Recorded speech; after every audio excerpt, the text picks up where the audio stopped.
Halo guys, balik lagi sama saya Cesta di kelompok 6. Kayak nungguin saya.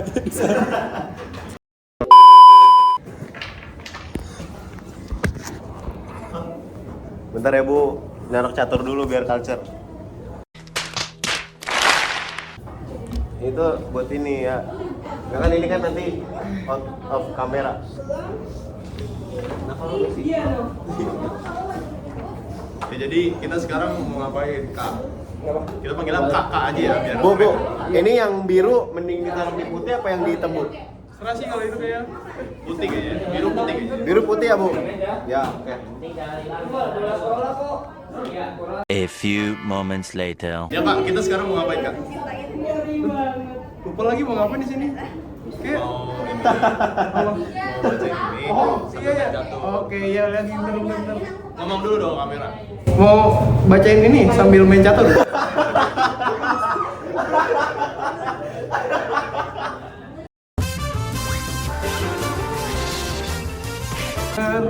Selamat datang di podcast Sejarah Meja Kopi. Halo. Jadi tempat kita tuh sebenarnya ngobrol santai aja, tapi tak berisi tentang peristiwa penting dalam sejarah Indonesia. Oke, di episode kali ini kita akan bahas salah satu kabinet yang masa jabatannya tergolong singkat, tapi meninggalkan banyak pelajaran penting, yaitu Kabinet Sukiman Surwijoyo. Kabinet apa teman-teman? Kabinet Sukiman.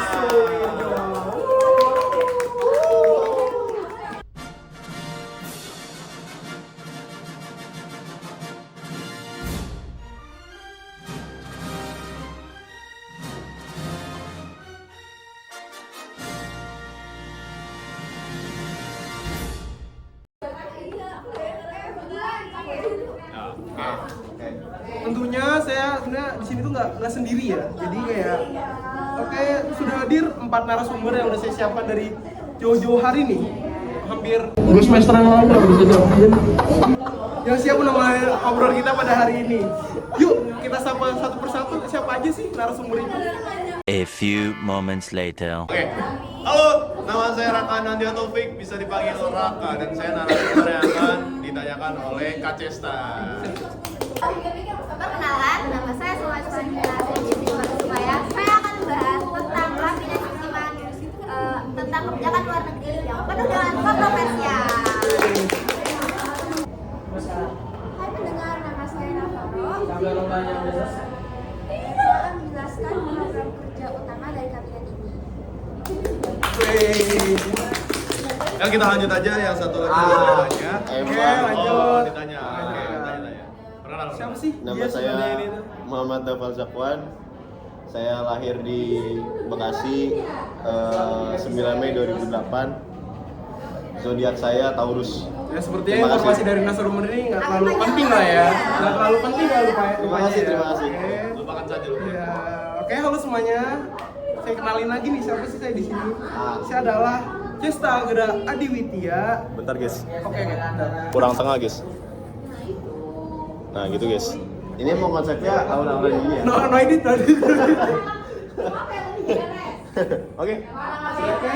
Dan bagian saya akan membahas alasan mengapa kabinet ini akhirnya jatuh. Baiklah, kalau begitu langsung aja kita masuk ke pembahasan pertama. Dav, boleh nggak sih kamu tuh ceritain kepada pendengar kita nih bagaimana latar belakang terbentuknya kabinet Sukiman ini nih? Oke.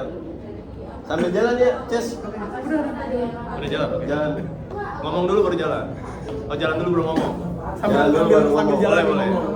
Apa ngomong sambil jalan? Sambil jalan. Sana ya. Ini enaknya jalan dulu sambil ngomong apa ngomong dulu baru jalan apa ngomong sambil jalan? Ngomong sambil jalan. Tapi nggak bisa, Kenapa? pusing. Pantun nih, cakep. Masak air biar matang. Lanjut. Jalan dulu. Boleh ya. Ya. Oke. Oke. Jadi Kabinet Sukiman itu terbentuk di tahun 1951. Nah, jadi Sukiman ini terbentuk setelah Natsir mengundurkan diri dan setelah Presiden Soekarno menunjuk Sidik Djoko Soekarto dari PNI dan Sukiman Wirosan Jojo. Ini ketahuan banget baca teksnya ya? Apa emang? Emang Biar datanya biar datanya lebih valid. Betul. betul. Daripada salah. Oke. Nah, terus mereka itu berhasil membentuk kabinet koalisi Masyumi PNI. Nah, terus di kabinet ini Sukiman itu jadi perdana menteri, sedangkan Suwirjo yang dari PNI itu jabat sebagai wakilnya. Nah, kabinet ini bekerja itu berdasarkan UUD sementara tahun 1950 yang menganut sistem parlementer. Nah, kabinet ini itu bertanggung jawab langsung kepada parlemen.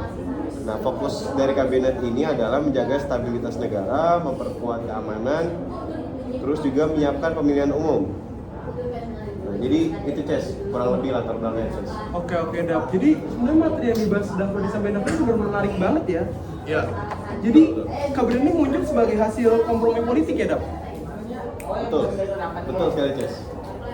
Alright. Kebetulan juga di saat itu Indonesia masih belum kayak sekarang, pakai sistem parlementer bukan demokrasi. Jadi kayak bener-bener kayak pemerintahan Indonesia tuh kayak beda banget nggak sih dulu Ya, sama sekarang beda, tuh? beda. Beda. Oke, kalau begitu, thank you Dapa udah Jalan dulu, ngejelasin. Ces. Jalan dulu. Ngapain? Disitu ngapain? Bentar dulu. Gue jalanin deh. Oke, enaknya mana nih Dap jalannya Dap? Sini. Nah, benar. Oke, kalau begitu sekarang kita beralih ke sebelah Dapa mungkin ya. Ada Navarro. Sebenarnya apa aja sih program utamanya yang paling dijalankan oleh si kabinet Sukiman ini?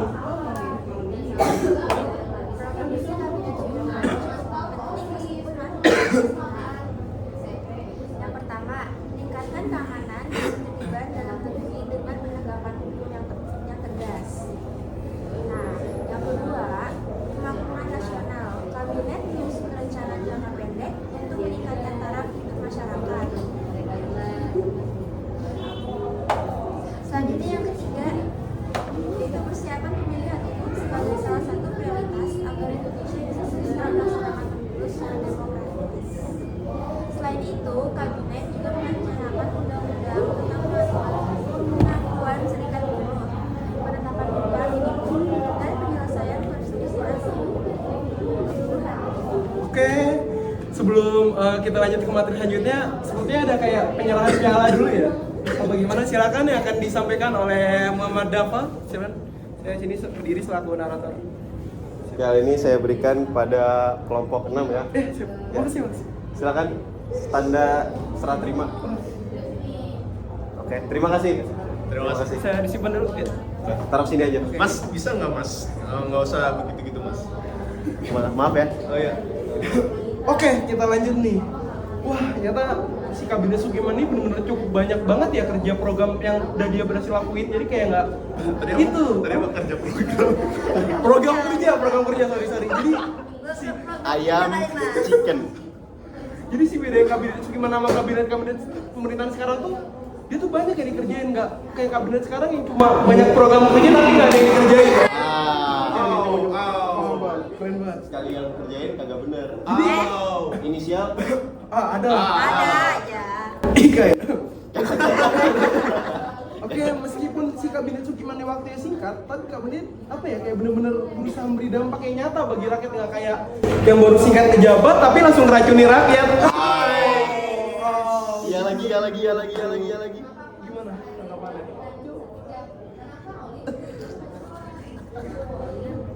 Benar, mereka berfokus pada langkah-langkah dasar yang penting untuk membangun Indonesia. Oke, thank you Navarro atas materi yang udah disampaikan dari program kerja si kabinet Sukiman ini. Mas Cesta, maaf, boleh dinaik dulu. Oh iya. Mau jalan. Saya agak boring nih ya. Enaknya jalan kemana nih kira? Ya. Ke Ini jalanin nggak? jalanin. Kemana? Ya, stuck yang kita stuck. Ini aja. Nah, udah. Oke. Oke, selanjutnya sekarang kita masuk mungkin ke narasumber kita selanjutnya yang ketiga, Sumaya. Kita masuk ke bagian yang sering disebut sebagai apa sih penyebab utama keruntuhan si kabinet ini? Kayak itu kan ada kebijakan luar negeri. Sebenarnya kan si kabinet Sukiman ini kan kayak kerjanya nyata, bagus gitu loh, nggak kayak kabinet-kabinet sekarang. Tapi kenapa sih dia bisa runtuh gitu loh? Mungkin bisa dijelasin sedikit Sumaya? Nah, sebenarnya ini kabinet Sukiman tetap mengusung prinsip politik luar negeri bebas aktif. Cuma pas praktiknya ini si kabinet Sukiman ini malah lebih condong ke blok barat, terutama kepada Amerika Serikat. Hal ini terlihat pada penandatanganan Mutual Security Act atau MSA oleh Menteri Luar Negeri yaitu Ahmad Subarjo. Perjanjian ini memberikan bantuan ekonomi dan militer dari Amerika Serikat ke Indonesia. Sayangnya perjanjian ini menuai kritik keras karena dianggap membuat Indonesia berpihak kepada Barat di tengah situasi perang dingin. Akibatnya banyak pihak yang merasa kabinet ini telah menyimpang dari prinsip politik luar negeri Indonesia, bahkan beberapa partai koalisi mulai menarik dukungannya. Oh berarti Sukiman ini kelihatannya pro sama Barat. Iya. Jadi kayak mungkin banyak yang ngerasa nggak cocok kali ya. Gara-gara penandatanganan itu, padahal pas penandatanganan itu tuh Indonesia dapat bantuan dari Amerika Serikat, bantuan ekonomi sama bantuan militer. Makanya banyak yang curiga. Bener-bener nggak expect berarti Dap ya. Jadi kayak keputusan politik luar negeri ini bisa kayak berdampak yang besar banget ya sebenarnya terhadap stabilitas kabinet. Betul. Iya, betul banget. Makanya kenapa masa konflik ini nih bisa menjadi faktor utama kenapa kabinet Sukiman ini udah lebih nggak bisa bertahan lagi gara-gara kontroversi ini sama politik luar negeri ini. Yang manusia itu selalu dituntut untuk sempurna ya. Padahal nggak ada yang sempurna. Betul.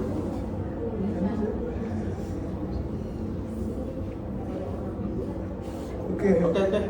Tadi Chester udah jalan? Udah belum? Udah tadi udah. Udah, oke udah. Saya jalan ya? Ya. Hmm. Sambil Oke, boleh. Oke, tadi terima kasih ya Sumaya udah ngejelasin, setelah tadi Lapor udah ngejelasin kayak kinerja dari si kabinet Sukiman ini. Terus Sumaya tadi udah kayak ngebantu lah apa sih yang udah bikin kabinet Sukiman ini jatuh. Selanjutnya tuh kayak, boleh nggak sih saya nanya apa sih sebenarnya faktor yang menjadi kabinet Sukiman yang benar-benar akhirnya jatuh gitu loh. Jadi nggak kayak gitu doang. Tadi bukan udah jelasin. Oh belum ya? Mungkin kayak lebih rinci lagi ya. lah, Oke, ya. jadi yang pertama itu karena perselisihan internal koalisi. Nah, PNI dan Masyumi berbeda pandangan soal penyelesaian masalah Irian Barat. Ya biasa lah, ada cekcok Ya. antara keduanya. Nah, yang kedua ada kontroversi MSA yang membuat kabinet kehilangan dukungan politik di parlemen. Nah, yang ketiga ketegangan dengan militer, terutama setelah Menteri Kehakiman membebaskan tahanan politik yang dianggap berbahaya yang berbahaya oleh militer. Jadi ada yang dianggap berbahaya gitu oleh militer. Nah, karena berbagai tekanan tersebut, kabinet Sukiman itu akhirnya mengundurkan diri. Jadi bukan diundurkan, bukan cuma dituntut untuk mundur, tapi mereka mengundurkan diri pada tanggal 23 Februari 1952. Diingat ya teman-teman. Nah, terus dan hanya sekitar 10 bulan setelah terbentuk. Jadi kabinet Sukiman ini cuma bertahan selama 10 bulan umurnya. Ya, itu. Iya, jadi kan tadi saya udah bilang kan kalau yang dijelasin sama si Sumaya ini, jadi kalau kabinet Sukiman tuh kan kayak dia ngejabat tuh nggak lama. Tadi sesuai yang dijelasin sama Raka juga. Ya, cuma 10 bulan. Cuma 10 bulan doang gitu loh. Setahun aja nggak ada. Iya, bayangin aja 10 bulan tuh kayak 30 kali 10 300 harian, 300 harian berarti 3 hari berapa jam? kira-kira? berat itu 300 hari doang. 300 Satu kali hari 2 24, 600 7.200 jam. Diskapek selak dengernya. Kayak tapi kita nggak perlu ngitung berapa menit dan berapa detiknya nggak sih, kayak mungkin Dramatis kalau banget, kompleks. Jess. Dramatis banget. Takutnya kita dosa ngomongin orang yang udah nggak ada juga. Oke, sebenarnya sih ya itulah udah kayak singkat banget lah, cuma 10 bulan gitu. Bayangin aja kayak main mungkin berapa tahun, berapa lama, tapi si Sukiman ini cuma 10 bulan gitu loh. Tapi dia tetap memberikan pelajaran yang penting. Jadi kayak walaupun dia cuma sesaat,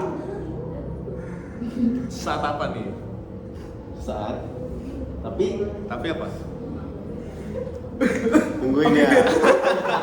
A few moments later. Oke, next. Betul, di sini kita belajar bahwa konsistensi kebijakan dan soliditas koalisi sangat penting dalam pemerintahan parlementer. Oke. Berarti ada sangkut pautnya sama partai politik. Jadi sesuai itu yang disebutin Raka Masyumi sama PNI. PNI. Oh. Ya kan gara-gara dia memiliki dua pandangan yang berbeda lah ya. Iya. Berarti partai politik itu sengaruh itu ya? Iya. Kayak gampangnya kayak perdebatan kayak duluan telur sama ayam. Ah. Cuma ini kayak dia masalah lebih kompleks aja sehingga akhirnya bikin si Sukiman ini. Tapi fun fact. Fun fact. Ternyata peneliti itu udah nemuin duluan telur apa ayam. Udah Dan nemu. ternyata yang benar itu duluan ayam. Duluan ayam. Kenapa tuh? Duluan ayam.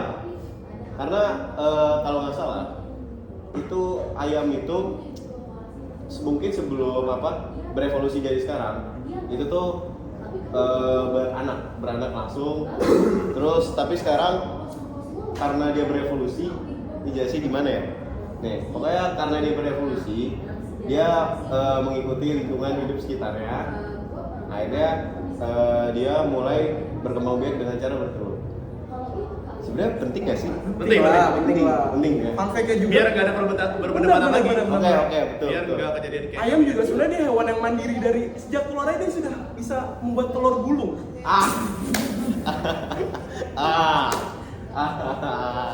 Oke. Kenapa tuh? Di antara telur-telur lain yang mungkin dia cuma diarami dong, dia udah menjadi telur gulung. Jadi kayak ini bener fun fact banget ya. Jadi di luar kayak kabinet Sukiman, peran telur dan ayam ini juga penting dalam kehidupan di masa kabinet Sukiman. Gak ada yang tahu loh kabinet Sukiman sukanya makan telur apa ayam. Betul. Mungkin PNI dan Masyumi punya perbedaan pendapat. Iya. Ya. Tentang apa? Telur dan Telur dan ayam. ayam. Enggak, bukan tentang apa. Tadi tentang apa? Tapi masalah telur dan ayam, mungkin Masyumi dan PNI itu sama. Setuju? Setuju. Tapi kalau lu prefer telur goreng atau ayam goreng dong? Ah.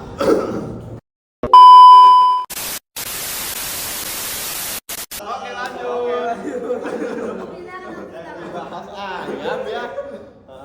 Wah, luar biasa banget ya pembahasan kita hari ini setelah kita tadi ngebahas Sukiman dan telur dan ayam. Terima kasih sebelumnya kepada Dava, Navarro, Sumayah dan Raka atas penjelasan yang sangat informatif nih. Dari diskusi kita pada kali ini sebenarnya bisa kita simpulkan bahwa kabinet Sukiman Suwirjo meskipun berumur pendek tidak lama memiliki peran penting dalam sejarah Indonesia. Kabinet ini menunjukkan bagaimana sih dinamika politik luar negeri itu atau hubungan antar partai dan kebijakan strategis bisa menentukan nasib sebuah pemerintahan. Oke, di penghujung acara saya ingin mengucapkan terima kasih ya kepada kalian berempat sudah menyiapkan waktunya, meluangkan waktunya untuk hadirlah di podcast santai-santai inilah ya. Oh, maaf, Mas Jesta, boleh jalan dulu? Oh iya. Saya dari tadi udah nungguin. Makan apa? Lain, ini putih. Ya, yang sini. Saya mati coy. Aduh. Mana ya? Dia emang buat podcast ini konsepnya santai ini ya. Emang santai kan kita. Santai ini ya. Pada mau pulang nggak? Ini tolong lanjut lagi, tolong saya lagi nungguin. saya udah nungguin dari tadi. Nungguin apa? Nungguin ini. Oh iya. Lanjut. Silakan ya. Oke. Jangan lupa untuk terus mengikuti podcast kita di episode lainnya, membahas kabinet-kabinet lainnya dan membahas telur atau ayam lainnya. Oke. Terus ikuti podcast sejarah di meja kopi di episode berikutnya. Saya Cesta sebagai narator pamit undur diri. Wassalamualaikum warahmatullahi wabarakatuh.